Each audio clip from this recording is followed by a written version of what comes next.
안녕하십니까. 장원필 변호사입니다. 반갑습니다. 오늘은 돈을 빌려줬을 때 상대방이 돈을 안 갚는 경우에 대해서 어떻게 해야 될지에 대해서 한번 강의를 해보고자 합니다. 그럼 먼저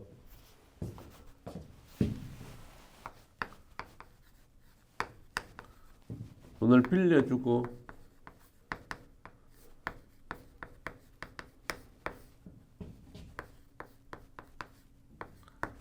갚고 하는 이런 것이 이제 계약이라고 하는데요. 그럼 이제 법률에서는 이걸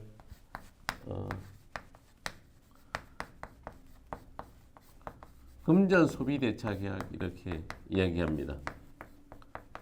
뭐 어렵게 생각할 것 없이 금전 소비 대차라는 것은 그냥 돈을 빌려준다, 갚는다 이런 겁니다. 그래서 이걸 돈을 빌려주는 사람,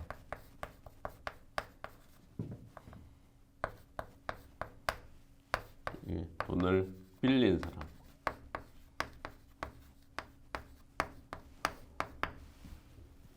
그러니까 이제 돈을 빌려준 사람을 원래 법률 용어로는 대주, 돈을 빌린 사람을 차주 뭐 이렇게 합니다.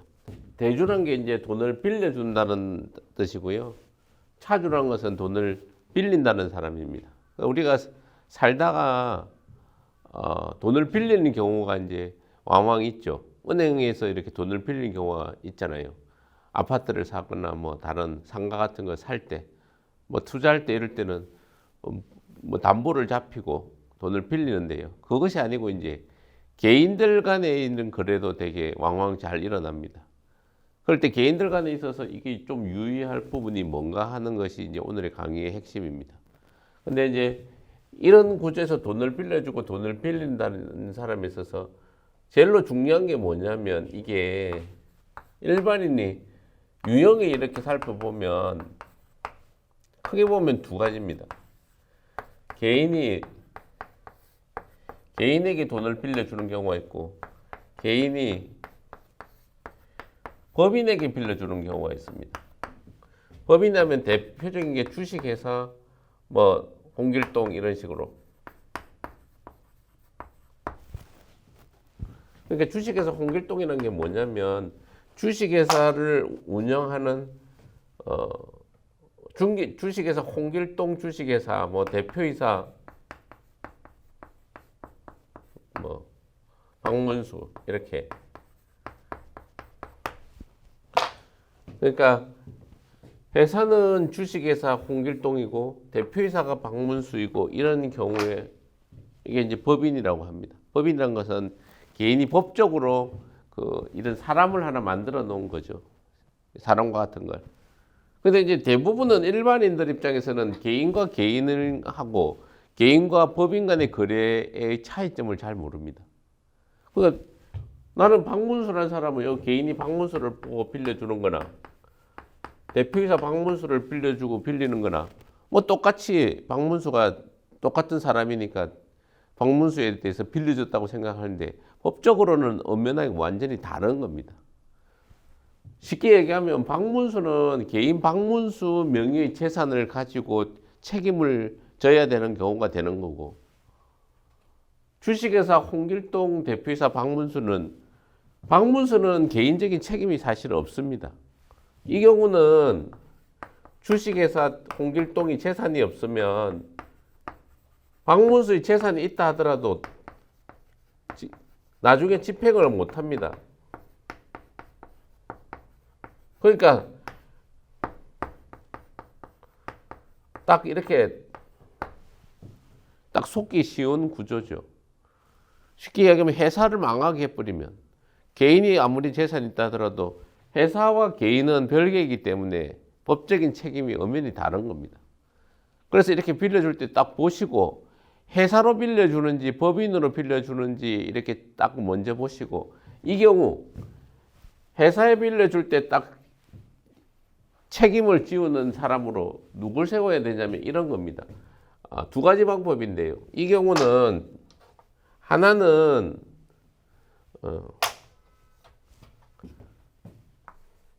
여기 법인일 때 어떻게 하면 되냐면요. 하나는 공동으로 빌리는 걸로 하든지 아니면 대표이사가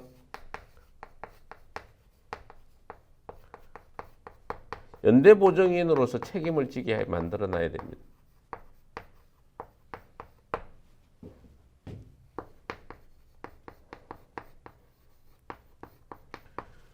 빌릴 때 둘이 같이 빌리는 걸로 하거나 아니면 회사로 빌린다 이러면 회사는 개인의 책임, 재산으로 책임을 지을 수 있는 구조가 아니니까 개인 대표이사의 재산으로 책임을 지기 위해서는 연대보증인으로서 책임을 묻는 구조를까지 만들어 놔야 결국에는 회사가 재산이 없다 하고 망한다 하더라도 개인에게 책임을 지을 수 있는 그런 구조를 되게 유념해야 됩니다. 이게 하나의 얘기고요. 두 번째는 이제 사전에 이제 안전을 담보하는 방법에 대한 얘기입니다. 사전에 이제 안전을 담보하는 방법에 대해서 먼저 이제 좀 살펴봐야 됩니다. 그러니까 사전에 이제 안전책을 마련하고 안 되면 돈을 안 갚을 때는 사후적으로 뭐 재판이든 어떤 사후적인 구제책이 뭔가 하는 걸 이제 후반부에 살펴볼 텐데요. 가장 좋은 거는 사실 저도 이제 친구들이나 이제 주변의 지인들이 뭐 사업이 어려워지거나 경제적으로 어려워질 때 돈을 빌려달라는 경우가 왕왕 있습니다. 저도 사실 2번 정도 돈을 빌려 주었는데 돈을 못 받았습니다. 결국 처음에는 돈을 빌려달라고 하니까 뭐 나중에 갚겠지 하는 심정으로 이제 뭐 이렇게 빌려줬는데 나중에 이제 돈도 못 받고 결과적으로 이제 인간관계도 다 끊어졌습니다. 그러니까 이제 제일 좋은 것은 사실 돈을 안 빌려주는 것이 좋고 돈을 빌려주는 상황이 놓였을 때는 아예 돈을 줘버린다 생각하고 아예 하는 게 좋습니다. 사실 돈 거래는 개인 간에 안 하는 것이 제일 좋습니다. 근데 만약 하게 되는 상황이 놓였다. 그러면 제일 사전 구제책에서 제일 중요한 건 담보를 잡는 겁니다.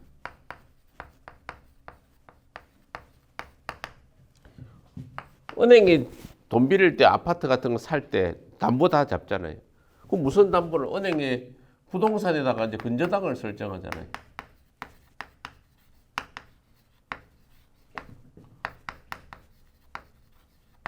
은행이 돈 빌려줄 때 괜히 부동산에 근저당 잡는 게 아닙니다.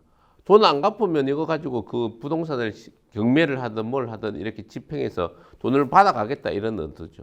그러니까 돈 빌려주는 사람이 놓일 때 돈이 뭐 다른 담보가 없으니까 돈을 빌려달라 그러면 사실은 돈 떼인다 생각하고 안 주든지 돈을 또 빌리는 사람은 또 대개 한 2부, 3부 이런 식으로 연에 되게 고율의 돈을 이렇게 이자를 제시하는 경우가 많습니다. 그러니까 그럴 때 2부, 3부 이렇게 만약에 빌린다 이러면 돈을 못 받는다 생각하든지 빌려준다면 무조건 담보를 이렇게 잡아야 된다는 걸 꼭 명심해야 됩니다. 이게 이제 두 번째 얘기입니다. 이게 첫 번째 법인에 대한 얘기고 두 번째는 담보를 잡는 부분에 대한 얘기고요. 두 번째는 이제 담보를 못 잡는다 하면 그냥 혹 떼인다는 걸 각오했을 때 할 수 있는 거는 공정을 이렇게 써놔야 됩니다. 일반적으로 공정이 뭐냐고 저한테 이렇게 질문하는 사람들이 되게 많은데요. 공정이라는 것은 공적으로 증명하는 겁니다. 이거 법무부에서 인가를 받은 법무법인이 공정의 주체가 됩니다. 그러니까 쉽게 얘기하면 공정서를 간다 이렇게 할 때 공정이라는 것은 법무부에서 변호사 사무실인 법무법인에게 공적으로 인가를 해줬습니다. 그랬을 때 법무법인 사무실에서 공적으로 증명을 해주는 걸 합니다. 그러면 어떻게 하느냐? 나중에 이게 이런 금전 소비 대차 계약서를 공정을 한다면 그 빌려주는 사람 다 불러다 놓고 변호사 사무실에서 변호사가 세 부를 만들어서 자기 법무법인 하나 가지고 또 하나는 돈 빌리는 사람 상대방 이렇게 세 부를 각 하나씩 나눠 가집니다. 그리고 재판이 붙었을 때 이거는 공적으로 변호사 사무실에서 증명을 해줬으니까 다툼의 소지를 아예 없애버리는 겁니다. 재판은 그냥 증거는 여기서 끝난다 이 말입니다. 그러니까 이제 여기서는 이렇게 공정을 하는데 금전 소비대차 계약서를 공정하는 겁니다. 그 금전 소비대차 계약서 나중에 보시면 뭐 돈을 언제 얼마를 빌려주고 이자는 얼마를 하고 언제 갚아야 되고 누가 빌리고 누가 갚아야 되고 이라는 내용들을 쭉 담아서 적어놓은 계약서가 금전 소비대차 계약서입니다. 근데 이거 공정을 썼다고 해서 이거는 재판을 할 때 금전 소비대차 계약서는 바로 재판 나중에 이제 사후적인 구제책을 살펴볼 때 재판이라는 절차를 거칠 필요가 없습니다. 그러니까 지금 여기 건전하고 설정한 거랑 금전 소비대차 계약서 공정한 것이 이거 두 개의 장점은 나중에 이제 민사 재판을 할 필요가 없이 바로 강제 집행이 가능하다는 겁니다. 그러면 사후적인 구제책이 뭔가를 보시면 크게 보면 우리가 이제 닥쳤을 때 민사적인 방법하고 형사적인 방법이 있습니다. 여기 이제 나중에 좀 설명을 여기 드릴. 민사는 돈 문제고 형사는 범죄와 처벌의 문제입니다.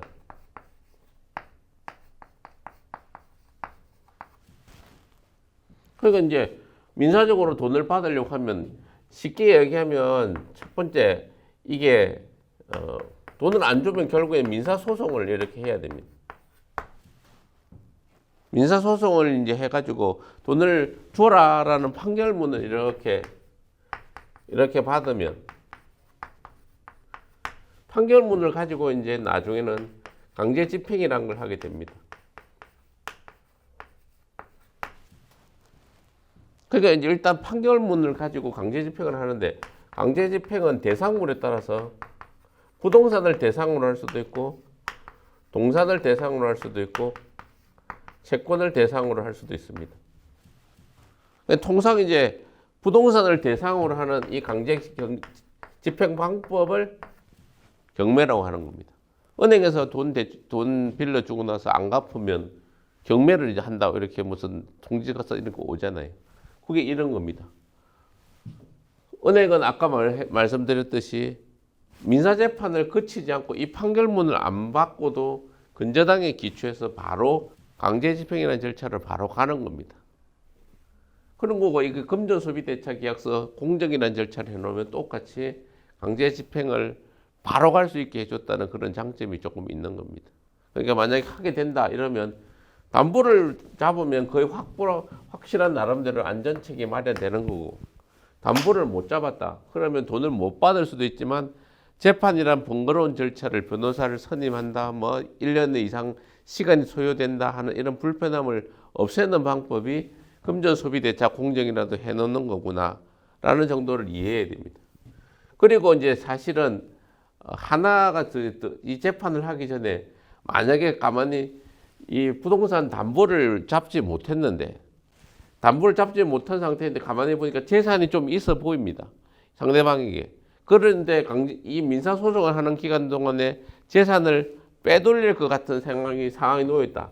그러면 사전 조치로서 가압류를 이제 해놓는 겁니다. 그리고 이거는 이 가압류는 결국엔 재산을 빼돌리는 걸 막기 위해서 미리 이렇게 사전 조치로서 가압류 신청을 해서 그리고 재산을 못 빼돌리게 막아놓고 그 다음에 민사소송을 해서 판결문을 받아서 강제집행으로 경매나 이제 다른 이런 절차를 취하는 겁니다. 실질적으로 재산적 가치가 있는 건 이 부동산을 경매하는 것이죠. 그다음 동산은 이제 대개 이제 가재도구 딱지 집에 딱지 붙인다는 거. 사무실 이렇게 뭐 빨간 딱지를 붙인다고 하는 이런 것이 유체동산에 대한 이제 강제집행 방법입니다. 그 다음에 이게 월급 같은 거. 예금 다 채권들입니다. 월급을 받으면 월급을 갖다가 이제 압류를 하거나 아니면 예금 있으면 예금 같은 걸 채권하는 겁니다. 이런 거를 이제 채권을 잡는 것을 채권 압류 추심이라고 이제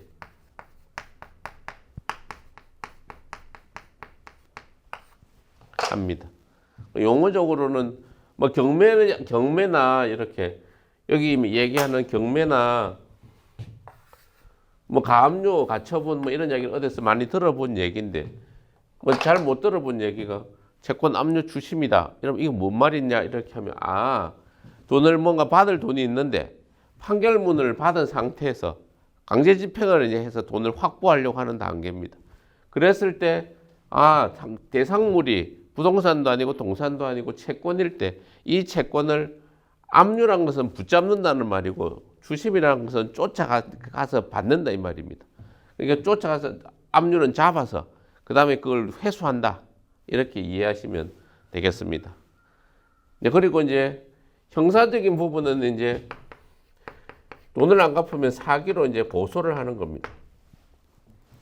근데 이제 여기서 유념할 부분은 뭐 사기라는 것은 돈을 갚을 것처럼 해놓고 돈을 안 갚을 때 고소하는 이제 그거 안 갚는 걸 처벌하는 거고 고소란 것은 뭐 억울하니까 경찰서에 가서 고소하는 이런 건데요. 사기를 고소할 때 여기서 좀 유념해야 되는 거는 고소했을 때 처벌이 되는 경우가 있고 사기죄가 되는 경우가 있고 안 되는 경우가 있는데 이 차이를 잘 이해해야 됩니다. 두 개의 차이를 여기서 사기란 것은 기본적으로 속인다는 것이 있습니다. 속인다는 것이 속였느냐 안 속였느냐에 따라서 사기죄는 속였다. 이거는 안 속였다 이렇게 이해하시면 됩니다. 좀 쉽게 얘기하면 상대방이 돈이 형편이 어렵고 내가 돈이 없다. 근데 내가 지금 이거 돈을 없는데 나중에 내가 형편이 풀리면 갚는다든지 아니면 이 다른 사업이 잘 될 건데 이렇게 해서 내가 경제적으로 갚을 상황이 뭐 없다는 걸 알면서 돈 빌려줄 때는 사기죄가 안 됩니다. 내가 속은 게 별로 없는 거예요. 이 사람이 돈을 못 갚는다는 걸 알면서 내가 이제 빌려줄 때는 사기죄가 아니고 아니면 내가 이걸 아예 없는 사실을 과장하거나 이렇게 해서 내가 이제 자기가 돈을 갚을 수 없는 상태임에도 돈이 있는 듯이 아니면 갚을 수 있는 듯이부터 해서 내가 자기가 갚을 수 있는 능력을 과장해 가지고 허위로 할 때 그때는 사기죄가 되는 겁니다. 그러니까 이 두 개의 차이를 뭐 돈 안 갚는다 무조건 사기죄가 되는 건 아니고 다만 처음에 내가 들은 얘기가 뭐냐 하는 것에 주목해서 살펴봐야 이게 중요한 겁니다. 그리고 이제 사기죄가 처벌된다 싶으면 결국에는 이 두 가지 방법은 마지막으로는 이 사기죄가 이제 돈을 안 갚는 상황에 놓였다. 이럴 때 어떻게 하냐면 민사적으로 고소를 민사적으로 이렇게 손해배상 민사적으로 이렇게 대여금 청구 소송 돈을 빌려주는 걸 대여라고 그러거든요. 대여금 청구 소송을 하거나 아니면 형사적으로 고소를 하거나 이 두 가지 방법을 한꺼번에 써도 되고요. 아니면 하나씩 각자 입장에 따라서 따로따로 해도 됩니다. 돈이 있을 것 같으면 굳이 고소 안 해도 되고요. 돈 받을 수 있을 것 같으면.